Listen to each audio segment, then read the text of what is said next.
Let me ask you a question. What do you do when everyone abandons you? When you can't see? When you have no money? And you're only 15 years old? Most people give up. Ray Charles started a musical revolution, but first he had to lose everything. This is the story of that day. June 10th, 1945, Greenville, Florida. Ray Charles Robinson sat in the front row of the Red Wing Missionary Baptist Church. His hands gripped the wooden pew so hard his knuckles turned white. Around him, voices sang hymns. Gospel music filled the small church. But Ray heard nothing. His mother was dead, Aretha Robinson, the woman who raised him alone, the woman who taught him to survive when the world said a blind black boy had no chance, the woman who refused to let him feel sorry for himself. Gone, at 31 years old. Ray's world didn't just change that day. It shattered. See, most people don't know this part of the Ray Charles story. They know Georgia on My Mind. They know the sunglasses. They know the genius. But they don't know the 15-year-old boy who sat at his mother's funeral, completely blind, completely orphaned, completely terrified. Let me take you back. Ray wasn't born blind. That's the first thing you need to understand. For the first 5 years of his life, he could see. He watched his little brother George play in the yard of their tiny shotgun house in Greenville. He saw his mother's face when she smiled. He saw sunlight. Then, slowly, the world went dark. It started with blurry vision, then shadows, then just nothing. By age 7, Ray Charles Robinson couldn't see anything at all. The doctors called it glaucoma. His mother called it God's plan. Ray? He called it the end of his childhood. But losing his sight wasn't even the worst part of Ray's childhood. The worst part happened 2 years before he went blind. Ray was 5 years old. His brother George was 3. They were playing in the backyard. Their mother was inside, washing clothes in a metal tub. It was a hot Florida afternoon, the kind where the air feels thick and heavy. George found a washtub full of water, the kind their mother used for laundry. He leaned over to look inside. Ray watched from a few feet away. He was still young enough to see clearly then. He saw George lean too far. He saw him tip forward. He saw him fall into the water. And Ray froze. He stood there, 5 years old, watching his little brother drown. George thrashed. His little arms reached up. Ray could see his face under the water. Terrified, desperate, Ray screamed for his mother. But by the time Aretha ran outside, by the time she pulled George from the water, by the time she tried to breathe life back into his small body, it was too late. George Robinson died in his mother's arms, 3 years old, and Ray never forgot the image of his brother's face under that water, even after he went blind. Even when he couldn't see anything else anymore, he could still see George. That trauma shaped everything about Ray Charles. His mother knew it. She saw her oldest son withdraw into himself. She saw the guilt eating him alive. She saw a boy who believed he killed his brother. So Aretha Robinson made a decision that would save Ray's life. She refused to let him be helpless. When Ray started going blind, when other parents would have coddled their disabled child, Aretha did the opposite. She made him do everything himself. Chop wood? Ray did it. Blind. Fetch water? Ray did it. Blind. Navigate the house? Ray learned every corner. Blind. You might not be able to see, she told him, but you're not stupid, and you're not crippled. So don't you dare act like it. People in Greenville thought she was cruel. A blind boy chopping wood, carrying water? It seemed inhumane, but Aretha knew something they didn't. She knew she wouldn't always be there to protect him, and she was right. By the time Ray was 7, fully blind, Aretha sent him away, not because she didn't love him, because she loved him too much to let him become dependent. She sent him to the Florida School for the Deaf and Blind in St. Augustine, 16 miles from home. Ray cried when she left him there. He begged her not to go. She walked away anyway. At the school, Ray learned Braille. He learned to read music in Braille. He learned classical piano, composition, arrangement. He learned clarinet, saxophone, trumpet. But most importantly, he learned to survive without his mother. For 8 years, Ray lived at that school. He came home during summers, but those visits were brief. His real life was at school, learning, practicing, becoming a musician. And then in 1945, everything changed. Ray was 15. It was late spring.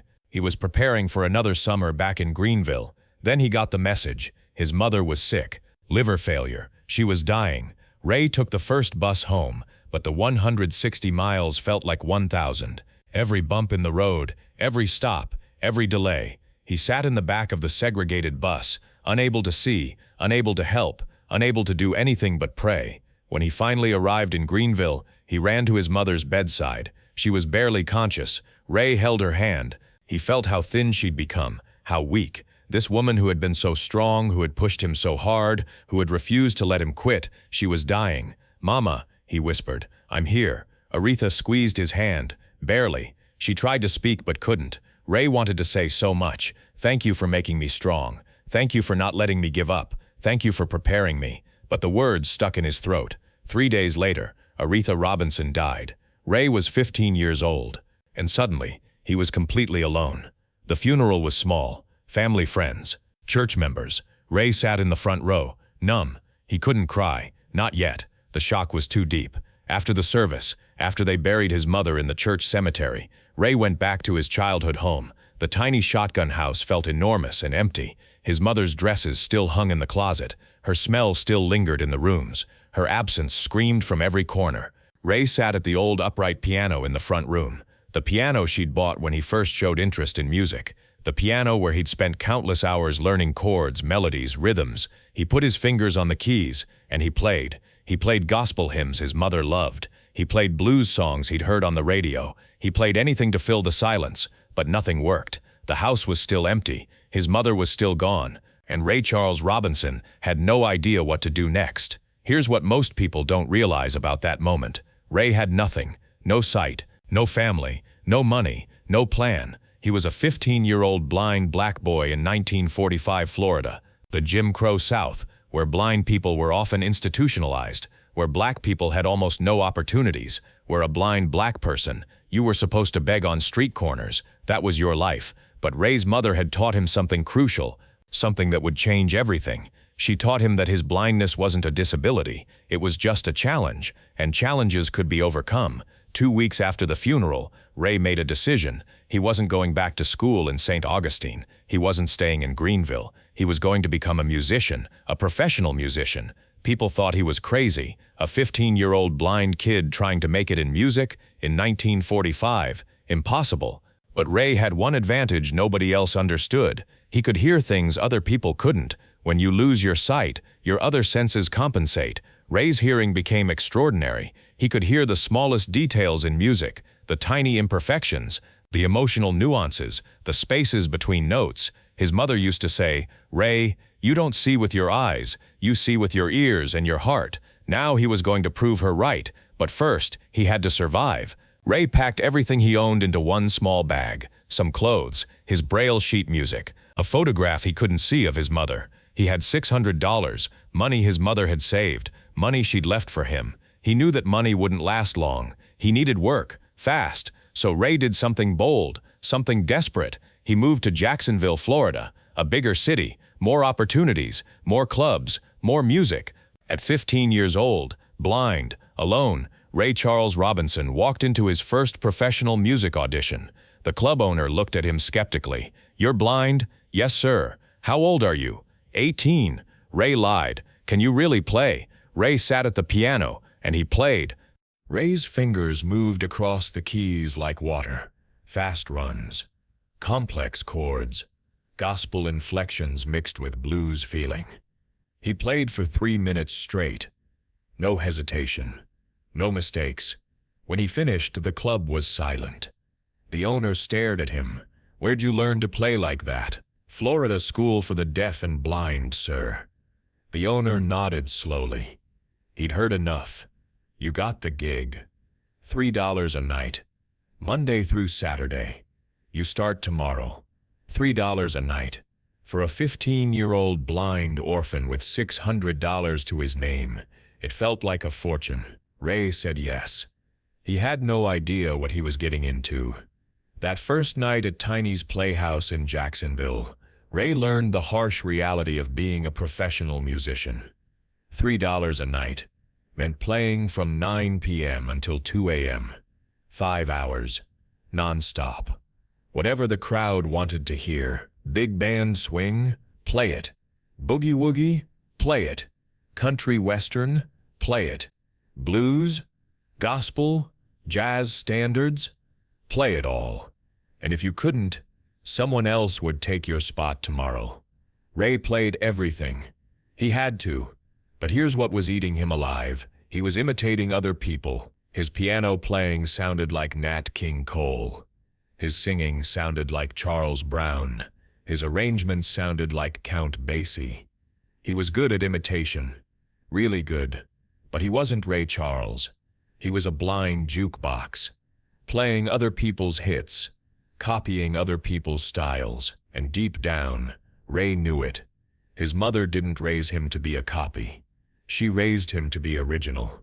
But originality doesn't pay $3 a night. So Ray played what they wanted. And he hated every second of it. The money ran out faster than he expected. $600 sounds like a lot. Until you're paying for a room, food, bus fare, clothes, everything. Ray lived in a boarding house on the black side of Jacksonville. A tiny room, shared bathroom down the hall. Thin walls where he could hear everything. He budgeted carefully, but $18 a week didn't stretch far. Within 3 months, the $600 was gone. Now Ray was living paycheck to paycheck. Literally, $3 at a time. Some nights he didn't eat. He saved the money for rent instead. His landlady, Mrs. Thompson, noticed. She started leaving food outside his door. Collard greens, cornbread, whatever she had extra. "You're too skinny, Ray," she'd say. "Your mama wouldn't want you starving." The mention of his mother always hit hard. Ray would thank Mrs. Thompson. Then he'd go to his room and cry. At 15 years old, alone in a strange city, working brutal hours for pennies, Ray Charles was barely surviving. But he was surviving. And that's what his mother taught him to do. His name was Gussie McKee. He played guitar with a touring band. Gussie heard Ray play at Tiny's Playhouse. After the set, he approached him. "Kid, you're talented, but you're wasting it here." "What do you mean?" Ray asked. "Jacksonville's too small. You need to go somewhere with real opportunity. Real money." "Like where?" Gussie didn't hesitate. "Seattle. Azatalo, Washington. As far from Florida as you could get and still be in America. Nearly 3,000 miles away. A city Ray had never seen. Had never even thought about. "Why Seattle?" Ray asked. "Because it's wide open, man. West Coast. Jazz scene is exploding. They don't care what color you are, long as you can play. And the money? Way better than $3 a night." Ray sat with that information. Seattle. It sounded impossible. He had barely enough money for next week's rent. How could he afford a cross-country trip? But Gussie planted a seed. Maybe Jacksonville wasn't enough. Maybe Ray needed to think bigger.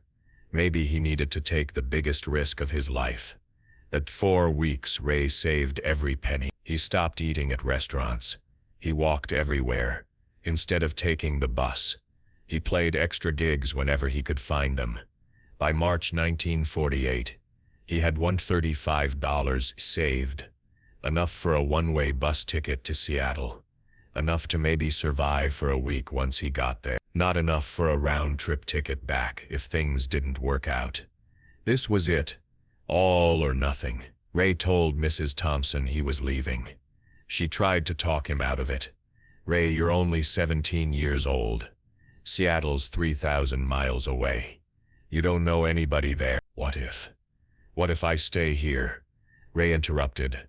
"Play for $3 a night. My whole life. Is that what my mama would want?" Mrs. Thompson went quiet. She knew the answer. The next morning, Ray Charles Robinson boarded a Greyhound bus headed west. Destination Seattle, Washington. One-way ticket. One small bag. $135. And absolutely no plan. The bus ride took 4 days. Those sitting in the back section. The colored section. Even though this was a cross-country trip, Segregation followed him the whole way. The 4 days of bad sleep, cramped seats, highway noise, the 4 days of doubt creeping into Ray's mind. What was he doing? He was a blind teenager traveling alone across the country to a city where he knew nobody, where he had no job, no place to stay, nothing guaranteed. This was insane, but every time the doubt got too loud, Ray remembered his mother's voice. "You're not stupid, and you're not crippled, so don't you dare act like it." So he didn't. He kept going. When the bus finally pulled into Seattle in March 1948, Ray stepped off into a completely different world. The air was cold, wet, nothing like Florida humidity. This was Pacific Northwest rain. Constant drizzle. Ray couldn't see it, but he could feel it, smell it, hear it. Seattle was alive. The sounds were different. Car horns, trolley bells, people speaking different languages, Chinese, Japanese, Scandinavian accents. This wasn't the segregated South. This was something else entirely. Ray found a cheap hotel in the Central District, the black neighborhood, $2 a night. He paid for 3 nights up front. That left him with 101 tours. He had 3 days to find work, or he'd be homeless in a city 3,000 miles from anything he knew. No pressure. The next morning, Ray started walking. He asked people on the street, "Where can a piano player find work?" Most ignored him. The blind kid asking questions? They assumed he was begging. But one man stopped, an older black gentleman named Henry. "You play piano?" "Yes, sir." "How well?" "Well enough to make a living." "I hope." Henry laughed. Confident. "I like that. There's a club on Jackson Street, the Black and Tan. They got an open audition tonight. Tell them Henry sent you." Ray memorized the directions. That evening he found his way to the Black and Tan Club. The owner's name was Blackie Schaefer. Japanese-American. Ran one of the few integrated clubs in Seattle. "You here for the audition?" Blackie asked. "Yes, sir." "You're blind?" "Yes, sir." "How old are you?" 21. Ray lied again. He was 17. Blackie looked skeptical, but he'd seen stranger things in the music business. "All right. Let's hear what you got." Ray sat at the piano. His hands were shaking. He was exhausted from 4 days on a bus. Hungry. Scared. This was his shot. If he blew it, he had nowhere else to go. So Ray did what he always did when he was nervous. He played what he knew. He played like Nat King Cole. Smooth, sophisticated, jazzy, safe. When he finished, Blackie nodded. "You're good. Real good. You sound just like Nat King Cole." Ray's heart sank. "But here's the thing, kid," Blackie continued. "I can put on a Nat King Cole record anytime I want. Why would I hire you to do the same thing?" Ray had no answer. "You got your own sound?" Blackie asked. "Or you just a tribute act?" The question hit Ray like a punch. His own sound? He didn't have one. He'd been copying other people his whole career, playing it safe, doing what worked. But Blackie was right. Nobody pays for a copy when they can have the original. Ray stood up from the piano. "Thank you for your time, sir." He walked out of the Black and Tan Club defeated. It was raining. Of course it was raining. Ray stood on the street corner, soaking wet. 17 years old. 3,000 miles from home. With $127 in his pocket and no job prospects, he'd risked everything to come to Seattle. And he'd failed. But here's what Ray didn't know. Failure was exactly what he needed. Because that night, walking back to his hotel in the rain, something shifted inside him. He was done copying. He was done playing it safe. He was done being a blind kid, grateful for $3 a night. If he was going to fail, he'd fail as himself. And if he was going to succeed, He'd succeed as Ray Charles, not Nat King Cole, not Charles Brown, not anybody else, just Ray. The next morning, Ray woke up with a new plan, a dangerous plan.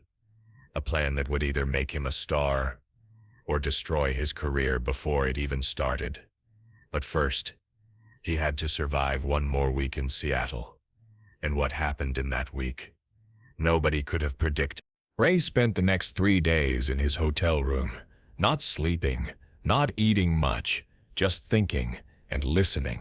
He pulled out every piece of music he knew, gospel hymns from his childhood, blues from the jukeboxes, jazz standards from the clubs, country songs from the radio. He played them in his head, deconstructed them, found the patterns, the formulas, the rules. Then he asked himself one question: what if I broke all the rules? See, here's what Ray understood that nobody else did in 1948. Music was segregated just like everything else in America. White people had their music, country, pop, big band. Black people had their music, blues, jazz, gospel. And never the two shall meet. Gospel was for church, sacred. You didn't mix it with blues. That was blasphemy. Blues was for the clubs, secular, raw. You didn't mix it with gospel. That was disrespectful. Jazz was sophisticated, intellectual. You didn't mix it with either. These were the rules. Everybody followed them, except Ray Charles was done following rules. He thought about his mother, how she taught him to chop wood blind, how she refused to let the world's limitations define him. Why should music be any different? What if he took the emotion of gospel, the rhythm of blues, the sophistication of jazz, and mixed them all together? What would that sound like? Nobody knew, because nobody had tried it. 1 week after his failed audition, Ray went back to the Black and Tan Club. Blackie Schaefer was surprised to see him. "You again? I told you. I know what you told me," Ray interrupted. "And you were right. But I got something different now, something you ain't never heard before." Blackie raised an eyebrow. Confident words for a kid who struck out last week. "Give me 5 minutes. If you don't like it, I'll leave and never come back." Blackie considered. The club was empty. Afternoon. No customers yet. 5 minutes. That's it. Ray sat at the piano. His hands were still shaking. But this time it wasn't fear. It was excitement. He started playing. The first notes were pure gospel. Church piano, the kind his mother loved. Then Ray's left hand dropped into a blues bass line. Deep, dirty, the kind you'd never hear in church. His right hand started playing jazz chords, complex, unexpected. And then Ray started singing. His voice had that gospel cry, that emotional rawness. But the words were about a woman, love, desire. Not Jesus, not salvation, secular gospel. That's what it was. And it was revolutionary. Blackie stood frozen. He'd never heard anything like this. It was wrong. It broke every rule. But somehow, it worked. When Ray finished, Blackie walked over slowly. "What the hell was that?" "That's me," Ray said simply. "That's my sound." Blackie was quiet for a long moment. Then he smiled. "You start Monday, $5 a night." Ray Charles had a job. More importantly, Ray Charles had found his voice. Over the next year in Seattle, Ray developed his sound. He played 6 nights a week at the Black and Tan. He experimented, failed, tried again, failed better. Some nights people loved it. Some nights they hated it. Gospel folks said he was disrespecting the church. Blues purists said he was watering it down. Jazz snobs said he was too simple. Ray didn't care. He knew he was onto something. Something nobody had heard before. And slowly, word spread. The blind piano player at the Black and Tan, who plays gospel like it's blues and blues like it's gospel. You gotta hear this kid. Crowds got bigger. $5 became $7, then $10. Record producers started showing up. One of them was Jack Lauderdale, from Swing Time Records. In 1949, Jack offered Ray his first recording contract, $50 per song. 2 songs, Ray's first professional recording. Ray said yes immediately. They recorded Confession Blues and I Love You, I Love You. Both songs had that Ray Charles sound. That mix, nobody could quite define. Gospel-influenced piano, blues feeling, jazz sophistication. It wasn't quite any one thing, it was everything. The record sold modestly, not a huge hit, but enough to get noticed. More importantly, it proved Ray wasn't just a club act. He was a recording artist, at 19 years old, blind. 4 years after losing his mother, Ray Charles was becoming somebody. But the biggest breakthrough was still ahead. In 1952, Atlantic Records came calling. Atlantic was different from other labels. They were based in New York, run by Amit Ertegun and Jerry Wexler, 2 guys who actually understood black music, who respected it. They'd heard Ray's recordings. They wanted him. But they wanted more than just performance. They offered Ray something revolutionary. Creative control. We're not going to tell you what to play. Amit said, we want you, your sound, your ideas, make whatever music you want. Ray couldn't believe it. A record label that would let him be himself, completely. He signed with Atlantic in 1952, and that's when everything exploded. November 1954, Atlanta, Georgia. Ray was in the studio with his band. They were working on a new song. The basic idea came from gospel, a song called Jesus Is All the World to Me. But Ray changed the word. Instead of Jesus, he sang about a woman. Instead of all the world to me, he sang, I Got a Woman. He took a sacred gospel song and made it completely secular. It was blasphemous. It was genius. When Ray played I Got a Woman for Amit and Jerry, they knew immediately. This was it. This was the sound that would change everything. They recorded it in one take. Ray's voice crying out like a preacher, the piano driving like a church service, the band swinging like a Saturday night juke joint. Gospel and blues, sacred and profane, church and club, all in 3 minutes. I Got a Woman was released in December 1954. Within weeks, it was #1 on the R&B charts.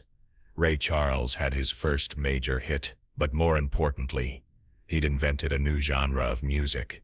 People didn't have a name for it yet. It wasn't gospel, wasn't blues, wasn't jazz. It was something entirely new. Eventually, they called it soul music, and Ray Charles was its creator. The success kept coming. What I Say in 1959, huge crossover hit. Georgia on My Mind by 1962. Ray Charles was one of the biggest stars in America. Black and white audiences loved him. He broke through segregation in a way few artists ever had. He made $100 million over his career, won 17 Grammys, got inducted into the Rock and Roll Hall of Fame. He became the genius. But Ray never forgot where it all started. Los Angeles, California.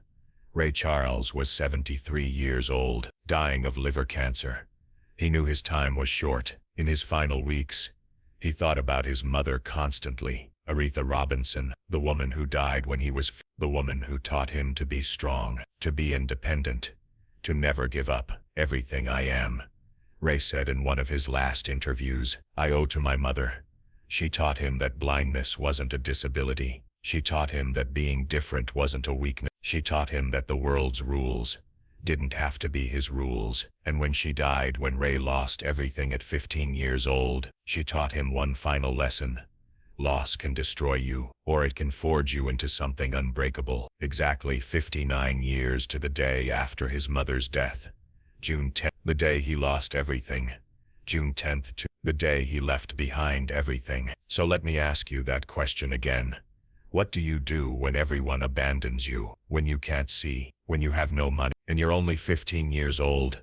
Most people give up. Ray Charles changed music forever. He lost his sight at 7, his brother at 5, his mother at 15, everything at 17. But Ray Charles never lost his music. He took gospel from the church, blues from the clubs, jazz from the concert halls, and he mixed them into something the world had never heard. He didn't follow the rules. He broke them.